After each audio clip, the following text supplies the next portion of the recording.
السلام عليكم، ازيكم حبايبي؟ عاملين ايه؟ يا رب تكونوا بخير. عامله لكم بطاطس بطريقه حلوه قوي قوي، هتعجبكم ان شاء الله. يلا بينا نسمي بالله ونصلي على الحبيب عليه افضل الصلاه والسلام. جبت تقريبا كيلو بطاطس. طبعا الكميه اللي انت عاوزاها حطها في كميه الحاجات اللي انا هحطها. نهرسها كويس. انا سلقتها بقشرها وحشت بعد كده القشر اهو زي ما احنا شايفين، بس اهرسيها على طول وهي سخنه، يعني ما تستنيش عليها تبرد لانها هتعذبك عبال ما تتهرس. خلاص هرسناها كويس اهو. هننزل بالتوابل بتاعتنا وباقي المكونات. بجد تحفة يا جماعة، لازم تجربوها. خلاص هرستها كده، هنزل عليها بمعلقة زعتر كبيرة. بس انا حسيت ان الزعتر الورقة بتاعته كبيرة شوية فهرسته بايدي. دعكته كده دعكة حلوة. الزعتر بيديها طعم مختلف خالص. معلقة بابريكا. معلقتين نشا كبار اهو. معلقتين نشا كبار. معلقة بابريكا كبيرة اهي.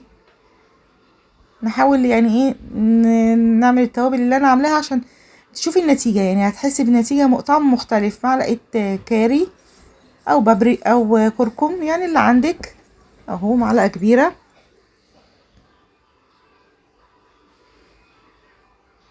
معلقة توم كبيرة مهروسة.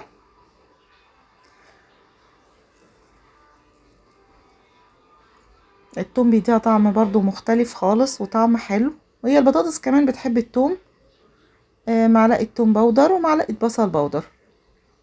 يبقى حطينا معلقة بابريكا، معلقة كركم، معلقة توم بودر، معلقة بصل بودر، معلقة توم مفرومة. الملح بتاعنا معلقتين نشا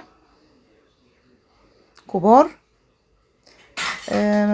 ربع معلقة كمون، يعني منكترش في الكمون. معلقة بيكنج باودر كبيرة اهي. لازم البيكنج باودر عشان يخليها لك خفيفة وعالية، ينفخها لك لفوق. عندي لانشون، انت مش حابة اللانشون بلاش، يعني استغني عنه. حطي اي حاجة تاني لو حابة يعني، بس هي بتديها طعم مختلف. هنحط بيضتين كمان اهو. كأنك بتاكلي برجر. بصي تحفة يا جماعة. يعني برجر ببطاطس طعمه حلو قوي.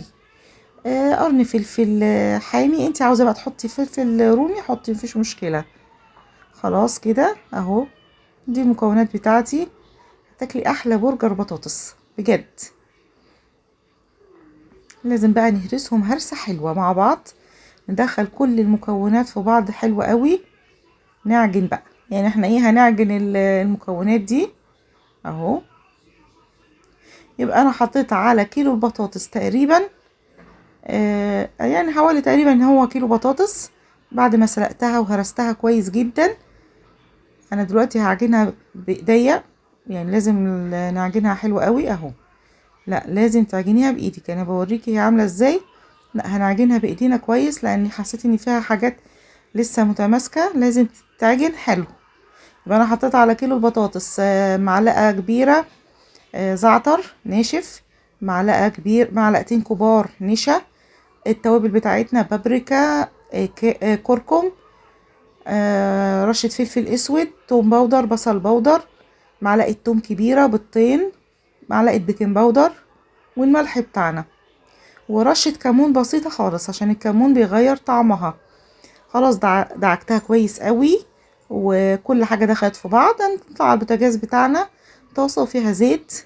بصي انا ممكن يعني بوريكي تعمليها ازاي لو انت عاوزة تغير، يعني تبقى الحجم كله قد بعضه. غطا برطمان، اي برطمان عندك، ادهنيه رشة زيت اهي. هتطلع لك كده كأنها بتاعت برجر بالظبط، شريحة برجر بالظبط، يعني فهماني. حسيت ان الموضوع غلس وبتستسهلي اعمليها بايدك عادي، بس حاولي تخليهم قد بعض.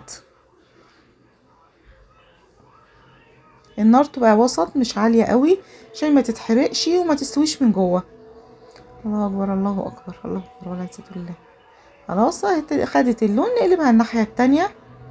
بجد حلوة قوي يا جماعة، طعمها وريحتها مختلفة خالص. عاوزة تشيلي اللانشون، نسيت ان انا حطيت كمان لانشون وقرن فلفل. عايزة تشيلي اللانشون وتستغني عنه براحتك، حطي اي حاجة بديلة. ممكن لحمة مفرومة، ممكن ربع كيلو لحمة مفرومة مثلا. يعني بصي الحاجة البديلة اللي انت عاوزة تغيريها. براحتك خالص. بس هي دي المكونات، التوابل واللي هتخليلك البطاطس متماسكة: النشا والبيض والبيكنج باودر. الثلاث مكونات دول مهمين جدا فيها. حلوة وطعمها حلو وطعمها مختلف. يعني ما انا بقولك كل واحد بيعملها بطريقة بتبقى طعمها مختلف. يعني انا اكلتها عندي زي غير ما اكلتها عند اختي، من والدتي برضو كانت بتعملها لنا حلوة قوي. فكل واحد وليه طريقة ونكهة في الاكل. خلاص كده هنقل الكمية كلها، بتديني كمية حلوة. يعني كيلو بطاطس عمل لي كمية حلوة قوي. عايز تاكليها بعيش بقى، تاكليها كده ترش عليها شوية كاتشب ومايونيز وتاكليها من غير حاجة، حلوة جدا. طعمها حلو وخفيفة كمان، البيكنج باودر بيخليها لك هشة. اتمنى الفيديو يعجبكم والطريقة تعجبكم لانها حلوة فعلا. ان شاء الله تجربوها وتقولوا لي رأيكم، وبألف هنا ومع السلامة.